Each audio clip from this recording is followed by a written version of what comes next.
The crane, the wolf, the bear and the boar no longer dwell upon these shores. You say the goddess and God have gone, but I tell you they live on, for in the cities and hills and in circles of stone, the voices of the old ways, the spirit of Albion is calling you home.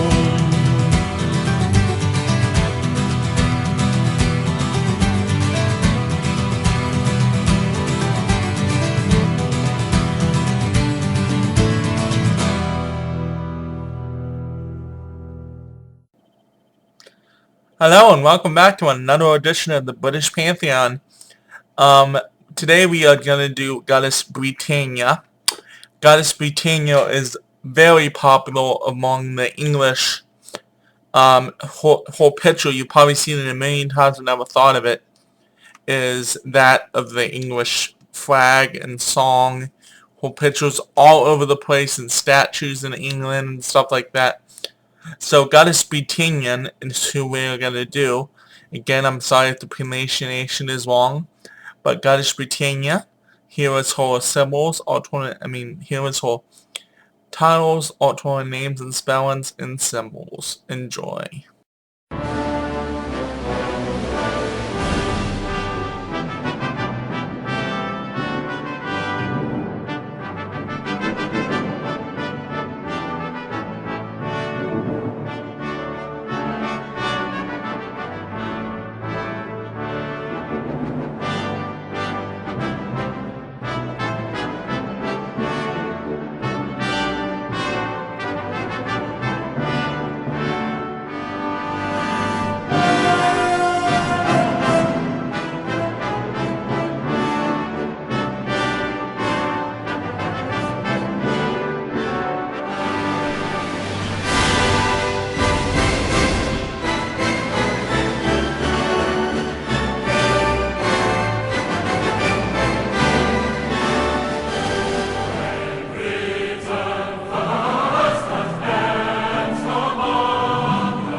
I hope you enjoyed that music. Of course, being Britannia, I have to use the national anthem of England. Now, she is a combination because of what happened in the British Empire. She is mainly representation. She is a representation of the British Empire. When the British went to war with the Romans back in the day, like the 2nd century AD, they combined her as both the goddess Athena, the goddess Minerva, and combination of bride, the goddess bride. So she is a combination of a lot of the goddesses, those three goddesses which are very powerful. And that is how she really came to be. But she is not goddess of many things actually, which is surprising, but she does take on the aspects, again, of Athena. So, anyhow, she is goddess of 4 things. She is goddess of war, wisdom, crafts, and spinning.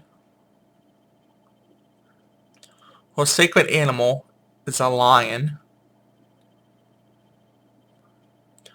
Her sacred colors is red and blue.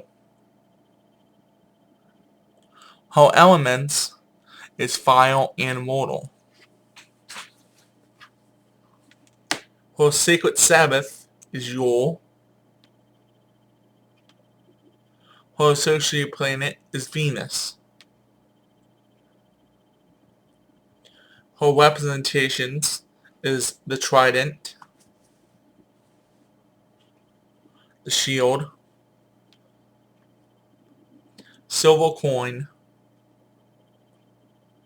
and the helmet. And her sacred orb is silver. Now, I know we mentioned a lot of stuff there.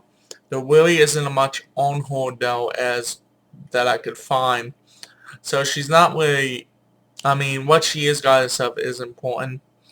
But being goddess of war and wisdom, that's goddess Athena right there, which is a Greek goddess of war and wisdom. And they combined it her, and they also gave her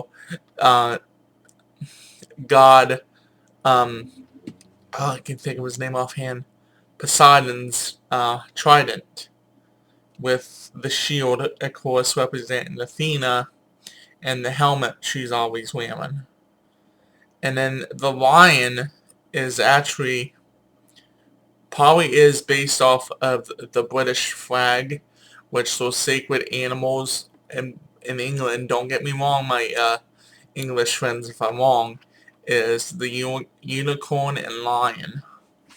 So she got the lion. The lion is fierce and also king of, the animal kingdom, basically, of the wild, they say. So her being the queen represents the lion. Her favorite colors, as we said, is red. She's always wearing a red dress. Red again represents the colors of, war and bloodshed. But blue also represents peace and balance and harmony. So those two together, which is also why I like the British flag, is the colors all red and blue. So being the other two aspects of crafts and spinning, we've seen goddesses of crafts, and a spinning wheel is, so if you need help in your craft or stringcist, you can call on her. She's very good at that kind of stuff. She's goddess of it. And her elements, again, same as we did with Goddess Bridget that we just did. Her sacred elements is fire and water as well. So that's a very powerful combination and useful combination. Which again, her sacred colors being red, and blue. Red is the representation of fire, and blue being the representation of water. So it's not that surprising that she would get those elements. Her Sabbath being Yule, which for us pagans is during Christmas time and the end of the year.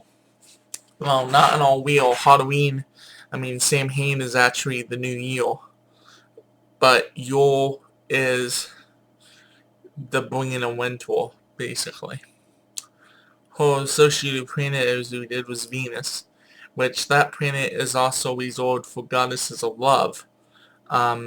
So I'm not sure why she would be associated with the planet Venus, or associated planet, because Venus is, that of love, like the Greek goddess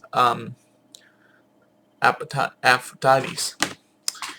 But in her representation that we talked about, she's got the trident, which is normal with God Poseidon. And she's got the shield, which represents Athena. And she's got the silver coin, which silver coin is used a lot overseas at the time, in the Europe areas. And her helmet, again, representation of Goddess Athena. Her herbs and incense, unfortunately, if you want a gemstone or, to represent her on your altar, you're probably going to pay a pretty penny. It would be silver. And that's the only one that represents her. Now, she is a self-created goddess, meaning she has no mother nor father.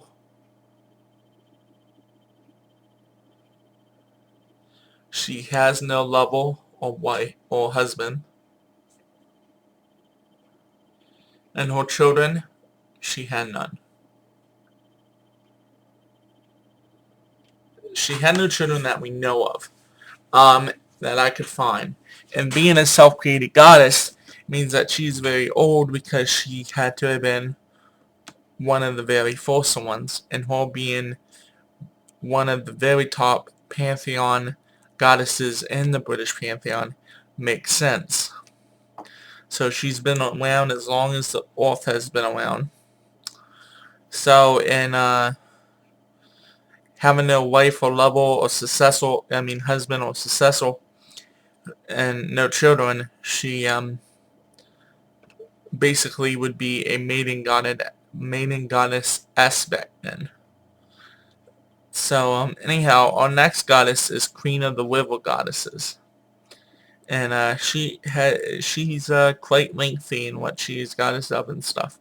So anyhow, this has been it for this goddess, and I hope you enjoyed this, and may you all have a blessed weekend. Bye.